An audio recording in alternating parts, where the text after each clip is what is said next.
Battle through the heavens की सोसम से video के अंदर एक बार फिर से आपका स्वागत है। तो इस वीडियो के अंदर हमें डिमोनिक फ्लेम रियलम की लास्ट बैटल देखने को मिलने वाली है, जिसके अंदर वो प्यूराफिंग डेमोनिक लोटस सेंट और डिमोनिक फ्लेम आपस में भिड़ेंगे। चलिए ज्यादा बकवास में करते हुए वीडियो करते हैं शुरू। तो जैसे कि हमने इसके पिछले पार्ट में देखा था कि जो अपना जियाविन होता है उसके अंदर प्यूराफिंग डेमोनिक लोटस सेंट का भूत घुस जाता है और जियाविन के ऊपर प्यूराफिंग डेमोनिक लोटस सेंट को अपीयर होते हुए देख वो जो प्यूराफिंग डेमोनिक लोटस फ्लेम तो एकदम बुखला जाता है और कहता है कि तुम अभी भी जिंदा कैसे हो सकते हो। वेल अब आगे क्या होने वाला है चलो जानते हैं इस वीडियो के अंदर। तो वीडियो की स्टार्टिंग में प्यूराफिंग डेमोनिक लोटस फ्लेम को ही देखते हैं जो कि अपनी हैंड सेल्स को चेंज करने लगते हैं और जैसे ही वो अपनी हैंड सेल्स को चेंज करता है तो वो जो दोनों बड़े बड़े फायर एरोज होते हैं वो मूव करना शुरू कर देते हैं। प्यूराफिंग डेमोनिक लोटस फ्लेम कहता है कि इस एरे को तुमने काफी टाइम पहले प्लेस किया था और आज खुद भी तुम इसकी पावर का स्वाद चखोगे। इतना बोलने के बाद प्यूराफिंग डेमोनिक लोटस फ्लेम चिल्लाते हुए कहता है रिफाइनिंग। तभी दो डिस्ट्रक्टिव फोर्स से भरे हुए एनर्जी प्लेयर क्रिएट होते हैं और एक आसमान से नीचे की तरफ शूट होता है तो एक जमीन से ऊपर की तरफ शूट होता है और लाइटनिंग स्पीड से आगे बढ़ रहा है। इन दोनों फायर प्लेयर का जो टारगेट होता है वो सफेद आंखों वाला जियाविन था और जब प्यूराफिंग डेमोनिक लोटस फ्लेम एक बार फिर से इन दोनों फायर एरेज को एक्टिवेट कर देता है तो ये देख के बाकी सभी लोगों के चेहरे के रंग उड़ जाते हैं, क्योंकि अगर ये लाइट प्लेयर किसी को टच भी कर लेते हैं तो फिर उसका नाम निशान इस धरती से मिट जाएगा।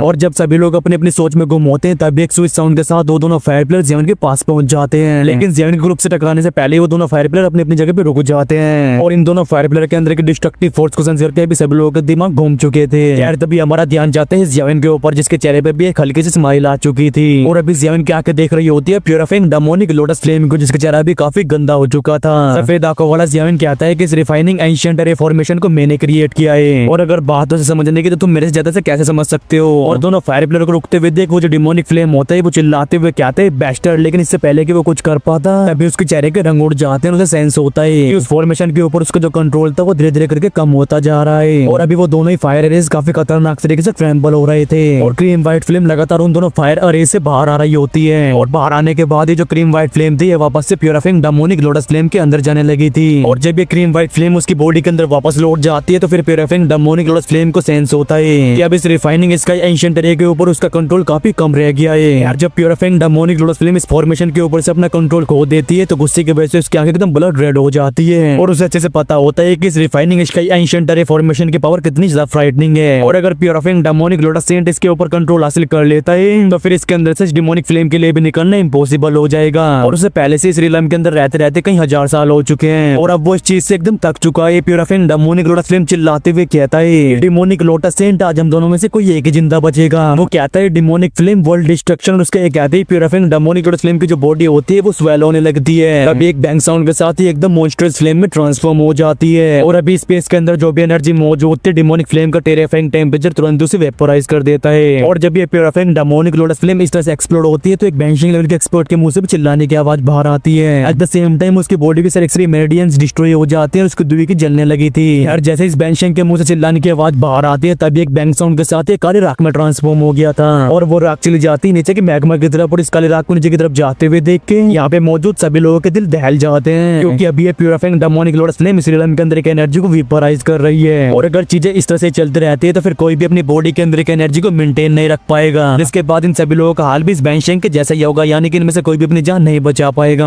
और अभी अपने ड्रैगन एम्परर जिया को भी अपने ऊपर इतना कॉन्फिडेंट नहीं था कि वो अपनी द्विगी पे रिलाई करते हुए प्यूराफिंग डेमोनिक लोटस फ्लेम की हाई टेम्परेचर का सामना कर सके और इसी वजह से कुछ भी क्यों ना हो जाए इन सभी को जल्दी से रियलम से बाहर जाना होगा। अभी सफेद आंखों वाला जियाविन चिल्लाते हुए कहता है कि तुम सभी लोग जल्दी से यहाँ से बाहर चले जाओ, क्योंकि जब ये प्यूराफिंग डेमोनिक लोटस फ्लेम एक्सप्लोड होगी तो फिर यहाँ पे कोई भी जिंदा नहीं बचने वाला। और जियाविन के इन शब्दों को सुनकर सभी लोगों के जो दिल होते हैं वो एकदम खुशी से भर जाते हैं। अभी जियाविन अपने एक हाथ को मूव करता है एट द सेम टाइम एक स्पेशल टनल अपीयर हो जाती है और इस स्पेशल टनल को देख के कोई भी हेजिटेशन नहीं दिखाता, वो तुरंत ही स्विच साउंड के साथ इसके अंदर एंटर कर जाते हैं और सभी लोगों को स्पेशल टनल के अंदर एंटर करते हुए देख जो एल्डर गुन नए होते हैं वो यूनिट को देख के कहते हैं कि यंग में समय भी जल्दी से यहाँ से बाहर जाना होगा, क्योंकि ये रियलम कुछ ज्यादा ही डेंजरस है और किसी ने भी एक्सपेक्ट नहीं किया था कि ये प्यूराफिंग डेमोनिक लोटस फ्लेम इतनी ज्यादा टेरिफाइंग होगी। एल्डर गुन नए के इन शब्दों को सुनकर यूनिट कहते हैं, लेकिन बिग बदस जियाविन और अभी उसके आगे जियाविन के ऊपर टिकी हुई थी, क्योंकि अभी जियाविन को तो प्यूराफिंग डेमोनिक लोटस सेंट के भूत ने पोजेस करके रखा था और अगर वो जियाविन को इस डिमोनिक फ्लेम रियलम के अंदर ही छोड़ के चली जाती है तो फिर इसकी गारंटी कौन लेगा कि जो प्यूराफिंग डेमोनिक लोटस सेंट है वो जियाविन के साथ कुछ भी गलत नहीं करेंगे। अभी मास्टर याओ लोग भी थोड़ी देर तक कुछ सोचने के बाद कहते हैं कि हम लोगों को पहले इस जगह से बाहर जाना होगा, क्योंकि अभी कुछ भी सोचना बेकार ही है और अगर हम लोग यहाँ पे भी रुकते हैं तब भी हम जियाविन की हेल्प नहीं कर पाएंगे और प्यूराफिंग डेमोनिक लोटस सेंट भी यहाँ पे अपीयर होने के लिए जियाविन की बॉडी का यूज कर रहे हैं और इसी वजह से मुझे लगता है कि वो जियाविन को कोई भी चोट नहीं पहुंचाएंगे। मास्टर याओ लोग के इन शब्दों को सुनकर जो यूनिट होती है वो अपने लोअर लिप को बाइट कर लेती है और अभी उसकी आंखों में भी काफी हिचकिचाहट मौजूद होती है। अगर वो सच में जियान को यहाँ पे छोड़ के चली जाती है तो फिर उसका दिल शांत नहीं बैठने वाला, और ऊपर से यहाँ पे प्यूराफिंग डेमोनिक लोटस फ्लेम भी मौजूद है। और जब ये सभी लोग हेजिटेट कर रहे होते हैं तभी आसमान में वो क्रीम व्हाइट फ्लेम और भी तेज से फैल रही होती है, और एंड में जाके इस फैल रही क्रीम व्हाइट फ्लेम के एकदम बीचों बीच एक पिंक कलर की चीज जन्म लेती है। और जैसे जैसे ये पिंक फ्लेम इकट्ठा होती है तो फिर शांति से वहाँ पे एक ब्राइट पिंक कलर का फायर लोटस अपीयर हो जाता है। और जब ये ब्राइट पिंक कलर का लोटस अपीयर हुआ था तो जो एल्डर गून नए होते हैं उनका चेहरा भी एकदम रेड हो जाता है, और अभी उन्हें ऐसा महसूस हो रहा होता है कि उनकी बॉडी की जो दुई की है वो बॉइल हो रही है, और अगर वो थोड़ी देर और यहाँ पे रुकते हैं तो वो भी अपने आप को नहीं बचा पाएंगे, और इसी वजह से यहाँ पे और भी रुकना इम्पॉसिबल है। तभी एल्डर गून नए यूनर के हाथ को पकड़ते हैं, वो तुरंत ही फ्लैश होके उस स्पेशल टनल की तरफ तेज से बढ़ने लगते हैं। अभी मास्टर यावलो एक बार जियान को देखते हैं जो कि अपने दोनों हाथों को पीछे करके शांति से खड़ा हुआ था, जिसके बाद वो भी अपने दांतों को पीछते हुए उस स्पेशल टनल की तरफ बढ़ गए थे। और जब यूनर देखती है कि जियान उसकी आंखों से दूर होता जा रहा है तो उसके दिल में एक अजीब सी फीलिंग फैलती है, और उसे ऐसा महसूस होता है जैसे कि जियान को उसकी जरूरत है। खैर तभी यूनर एक बार फिर से अपने ऑटो को बाइट करती है, जिसके बाद उसका वो हाथ हल्का सा झटका मारता है, और ऐसा करने के बाद यूनर एल्डर गून नए के हाथों से बाहर आ चुकी थी। और बाहर आने के बाद जो यूनर होती है वो तुरंत ही अपने एक हाथ को एल्डर गून नए के पीछे प्रेस कर देती है। अभी एक हल्की सी फोर्स गून नए को स्पेशल टनल की तरफ भेज देती है। अभी यूनर कहती है कि एल्डर जब आप वापस लौटो तो फादर से कह देना कि इस बार जो यूनर है वो अपने मन की करना चाहती है, और एल्डर गून नए ने भी ये सोचा नहीं होता कि यहाँ की सिचुएशन में ऐसा अनएक्सपेक्टेड चेंज हो जाएगा, और इसी वजह से उनके पास रिएक्ट करने की मौका नहीं होता। वो तुरंत ही उस स्पेशल टनल के अंदर एंटर होकर गायब हो जाते हैं, और मास्टर यावलो जो कि उनका पीछा कर रहे होते हैं यूनर को इस तरह से पीछे रहते हुए देख उनका मुंह खुला खुला रह जाता है, और भले ही वो भी अंदर से कितनी भी कड़वाहट क्यों ना फील कर रहे हो लेकिन अभी उनकी सिचुएशन काफी हेल्पलेस होती है। अभी मास्टर यावलो यूनर से कहते हैं कि तुम जियान का ख्याल रखना, हम लोग तुम्हारा बाहर ही इंतजार करेंगे। इतना कहने के बाद उनकी बॉडी मूव होती है, वो तुरंत ही स्पेशल टनल के अंदर एंटर कर गए थे। लेकिन मास्टर यावलो जियान के ऊपर एकदम कॉन्फिडेंट होते हैं क्योंकि पिछले कुछ सालों में जियान ने काफी बड़ी बड़ी डिफिकल्टीज का सामना किया है, और इसी वजह से मास्टर यावलो को लगता है कि जियान बिना किसी डाउट के यहाँ से जिंदा वापस लौट पाएगा। खैर जैसे मास्टर यावलो उस स्पेशल टनल के अंदर एंटर करते हैं तो वो जो स्पेशल टनल थी वो तुरंत ही डिसअपियर हो गई थी, और स्पेशल टनल के गायब हो जाने के बाद यूनर पीछे मुड़ती है, उसका ध्यान जाता है आसमान में खड़े हुए जियान के ऊपर जिसने कि अपने दोनों हाथों को पीछे करके रखा था, और अभी यूनर की बॉडी से उसके गोल्डन फ्लेम भी बाहर आने लगी थी। तभी यूनर कहते हैं कि बिग ब्रदर जियान इस बार यूनर आपके साथ रहेगी, और अभी उन क्रीम व्हाइट फ्लेम्स ने इस पूरे डेमोनिक फ्लेम रियलम को कवर कर लिया था, और वहीं इसके अंदर का जो मैग्मा का टेम्परेचर था वो एकदम एक्सट्रीम लेवल पे जा चुका था।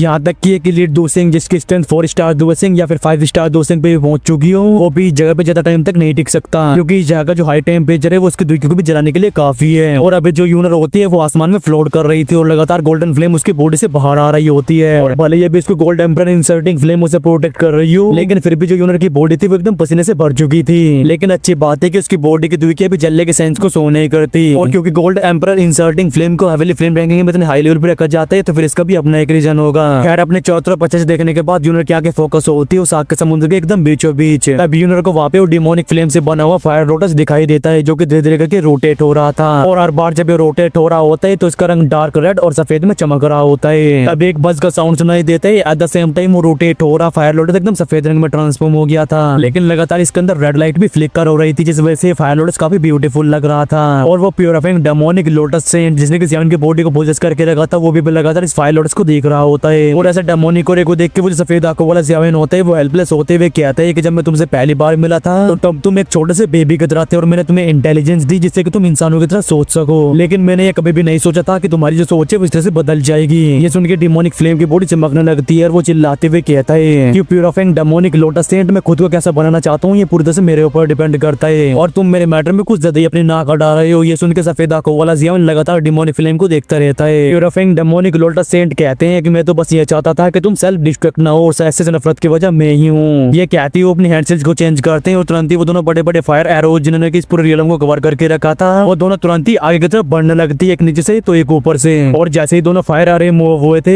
तो तुरंत एक फायर का जाल शूट होता है, और ये जो फायर कर्टन होता है किसी स्क्वायर की तरह बन गया था जिसके अंदर वो डिमोनिक फ्लेम होती है। अभी प्योरिफाइंग डेमोनिक लोटस सेंट कहते हैं कि जो इंटेलिजेंस और मेमोरीज मैंने तुम्हें दी थी मैं आज उन्हें वापस ले रहा हूँ, जिसके बाद तुम एक बार फिर से वैसे ही बन जाओगे जैसे तुम मुझे मिले थे। प्योरिफाइंग डेमोनिक लोटस सेंट के इन शब्दों को सुनकर इस डिमोनिक लोटस के घूमने की स्पीड और भी तेज हो जाती है। डिमोनिक फ्लेम चिल्लाते हुए कहता है कि प्योरिफाइंग डेमोनिक लोटस सेंट तुझे जिसमें मेरी कोई भी परवाह नहीं है, और इसी वजह से आज मैं तुझे अपनी मनमर्जी नहीं करने दूंगा। और प्योरिफाइंग डेमोनिक लोटस फ्लेम के ये कहते ही उस डिमोनिक लोटस के अंदर से काफी सारी एनर्जी रिलीज होती है, और इनका जो रंग होता है वो एकदम लाल होता है, और जैसे ये खून जैसी फ्लेम रिलीज होती है तो वो जो फायर से बना हुआ सेल होता है वो तुरंत डिस्ट्रॉय होने लगता है। और प्योरिफाइंग डेमोनिक लोटस सेंट क्या क्या लगातार डिमोनिक फ्लेम को देख रही होती है जो कि उस फायर कर्टन के अंदर काफी स्ट्रगल कर रही थी। डिमोनिक सेंट कहते हैं कि जब मैं पहले अपने लिमिट तक पहुंचा था तब एक बार मेरे मन में तुम्हारी सारी मेमोरीज को हटाने का विचार आया था, लेकिन तब मैं ऐसा नहीं कर पाया और यही वो रीजन था जिस वजह से मैंने तुम्हें यहाँ पे सील कर दिया, क्योंकि मैं चाहता था कि यहाँ पे रहने के बाद तुम्हारे अंदर के वो ब्रूटलनेस और किलिंग इंटेंट खत्म हो जाए। लेकिन अभी की सिचुएशन को देख के ऐसा लगता है कि पिछले 1000 सालों के अंदर तुम्हारे अंदर की जो नफरत थी वो और भी बढ़ चुकी है। और अगर ऐसी बात है तो फिर आज मुझे एक कदम उठाना ही पड़ेगा। ये कहते ही डिमोनिक सेंट अपनी हैंड सील्स को चेंज करने लगते हैं। एट द सेम टाइम उन दोनों बड़े बड़े फायर एरेस के जो कोने होते हैं वो अपने आप ही कोलैप्स होने लगे थे और जैसे फॉर्मेशन के अंदर के पार्ट्स कोलैप्स हो रहे थे तो वो एनर्जी जिसने की डिमोनिक फ्लेम को कैप्चर करके रखा था वो एनर्जी कर्टन और भी स्ट्रॉन्ग हो जाता है और फॉर्मेशन को ऐसे रोटेट होते हुए जो डिमोनिक फ्लेम होती है उसके अटैक फायर कर्टन के ऊपर और भी खतरनाक हो जाते हैं। और अभी यूनर को जो अर्थ शेकिंग बैंग बैंग के साउंड सुनाई दे रहे होते हैं उसकी वजह से उसकी बॉडी के ऊपर जो गोल्डन फ्लेम होती है वो भी काफी डिम हो जाती है। अभी प्यूरिफाइंग डेमोनिक लोटस सेंट अपने हाथ को मूव करते हुए कहते हैं रिफाइनिंग स्काई एंशिएंट अरे रिमूव। डिमोनिक लोटस सेंट के कहते हैं फायर कर्टन के अंदर से काफी सारे फायर ब्लड शूट होते हैं और ये किसी आग के जाले की तरह डिमोनिक फ्लेम के ऊपर इम्प्रिंट हो गए थे और फ्लेम से बना हुआ ये आग का जाला थोड़ा ऊपर उठता है जिसके बाद उस डिमोनिक फ्लेम की बॉडी से टकरा जाता है। तभी उसके बॉडी के अंदर से वो ब्राइट रेड फ्लेम बाहर आती है और जैसे ये रेड फोक बाहर आई तुरंत उस बड़े से फायर लोटस के अंदर से खतरनाक लेवल की चीख की आवाज सुनाई देती है और वो डिमोनिक लोटस और भी तेज से रोटेट होने लगा था। लेकिन भले ये ब्राइट पिंक लोटस कितनी भी तेज से क्यों रोटेट हो रहा हो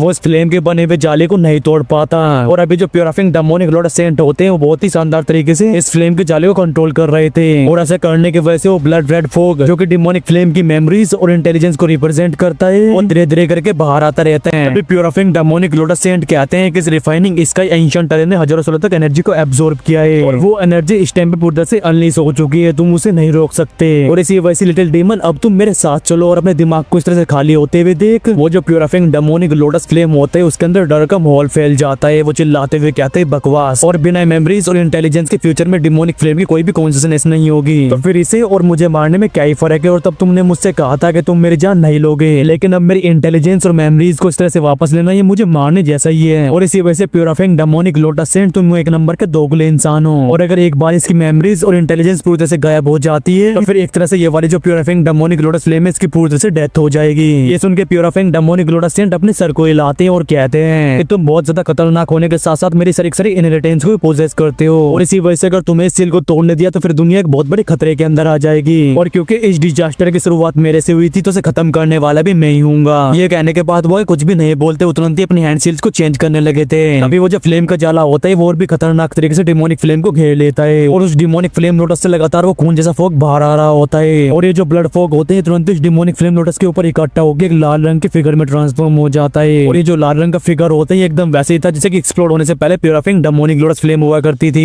और अब क्योंकि इसे डिमोनिक फ्लेम के अंदर से बाहर निकाल लिया गया है तो ये फिर से अपने सर को नीचे झुका के उस डिमोनिक फ्लेम के अंदर एंटर करने की कोशिश करता है। लेकिन जो प्यूरिफाइंग डेमोनिक लोटस सेंट थे वो इसे ऐसा मौका कैसे देने वाले थे, वो तुरंत ही अपने हाथ को क्लेंच करते हैं और तुरंत ही वो जो फ्लेम का जाला होता है वो काफी तेजी से छोटा होने लगता है और एंड में जाके जो फ्लेम का जाला होता है 10 फुट बड़े फायर प्रिजन में ट्रांसफॉर्म हो गया था। और अभी जो प्यूरिफाइंग डेमोनिक लोटस फ्लेम होती है वो काफी स्ट्रगल कर रही होती है, लेकिन वो जो डिमोनिक लोटस होता है वो उस फायर प्रिजन से बाहर नहीं आ पाता। और इस सीन को देखकर उस प्यूरिफाइंग डेमोनिक लोटस फ्लेम को डर लगने लगा था क्योंकि अपनी रियल बॉडी से बाहर आ जाने के बाद अब उसकी स्ट्रेंथ तकरीबन 10 गुना कम हो चुकी है और इसी वजह से अब उसके पास उतनी पावर नहीं है कि वो प्यूरिफाइंग डेमोनिक लोटस सेंट से फाइट कर सके। अभी वो अपने घुटने प्यूरिफाइंग डेमोनिक लोटस सेंट के सामने टेक देता है और अपनी जान की भीख मांगने लगता है। वो कहता है मास्टर मास्टर प्लीज मुझे इस बार जाने दो, मैं फ्यूचर में अपने आप को जरूर बदल लूंगा। और इस डिमोनिक फ्लेम को अपनी जान की इस तरह से भीख मांगते हुए देख जो प्यूरिफाइंग डेमोनिक लोटस सेंट होते हैं वो अपने सर को हिलाने लगते हैं और जैसे ही वो अपने हाथ को मूव करते हैं तो जो प्यूरिफाइंग डेमोनिक लोटस सेंट होते हैं वो तुरंत ही उनकी बॉडी से बाहर आ जाते हैं। इसके बाद उनका इल्यूजनरी फिगर उस बड़े से फायर प्रिजन के सामने अपीयर हो गया था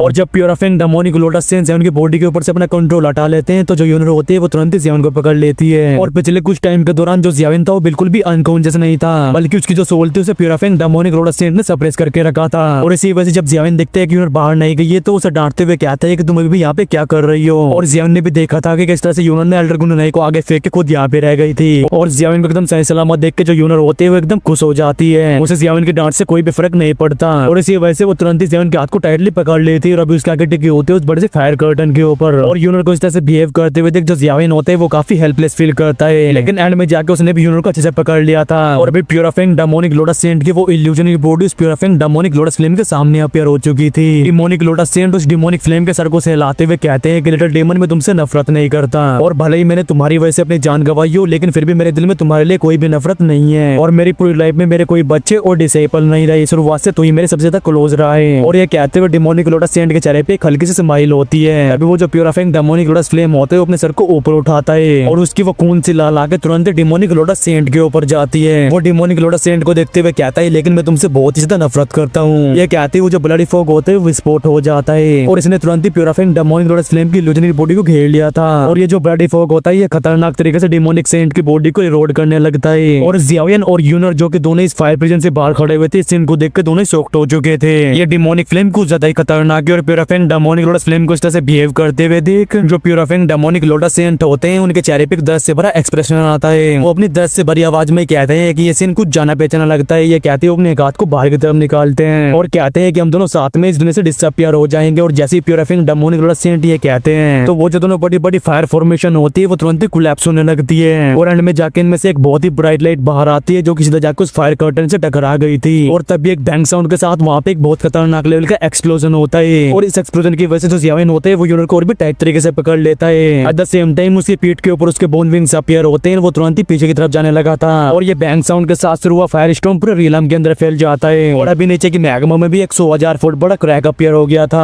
और ये क्रैक इतने ज्यादा बड़ा होता है कि यहाँ पे मौजूद मैग्मा भी नहीं भर पाती और अभी आसमान भी पूरी तरह से खाली हो चुका था। खैर जब वो खतरनाक लेवल की एनर्जी पूरे रियलम के अंदर से गायब हो जाती है तभी जियावियन और यूनर एक बार फिर से दिखाई देते हैं और ये दोनों एक बार एक दूसरे के मुंह को देखते हैं जिसके बाद ये लाइटनिंग स्पीड से उस एक्सप्लोजन के मिडल की तरफ बढ़ गए थे। अभी आसमान में एक लाइट चमकती है। एट द सेम टाइम जियावियन और यूनर उस फायर एक्सप्लोजन के बीच में अपीयर हो गए थे और अभी प्यूरिफाइंग डेमोनिक लोटस फ्लेम के साथ साथ प्यूरिफाइंग डेमोनिक लोटस सेंट का भी डेमोनिक रियलम से नामो निशान मिट चुका था। और अभी के सीन को देख कैसा लगता है जैसे कुछ भयानक एक्सप्लोजन की वजह से ये दोनों ही इस दुनिया से गायब हो चुके हो। वेल अब मैं भी यहाँ से गायब हो लेता हूँ, यानी कि हमारा ये वाला जो पार्ट है यहीं पे खत्म होता है और इसके नेक्स्ट पार्ट में जो अपना जियावियन है वो रिफाइन करेगा प्यूरिफाइंग डेमोनिक लोटस फ्लेम को। तो इसके नेक्स्ट पार्ट के लिए वीडियो को सब्सक्राइब करें, चैनल को लाइक करें। उल्टा बोल दिया क्या, चलो खुद से एडजस्ट कर लेना और हाँ प्यारे प्यारे कमेंट्स भी करना मत भूल जाना। तो चलो यार इस वीडियो करते यहीं पे एंड और मैं मिलता हूँ आपसे नेक्स्ट वीडियो में। Till then take care and bye bye and love you all guys. बोलो महादेव महादेव।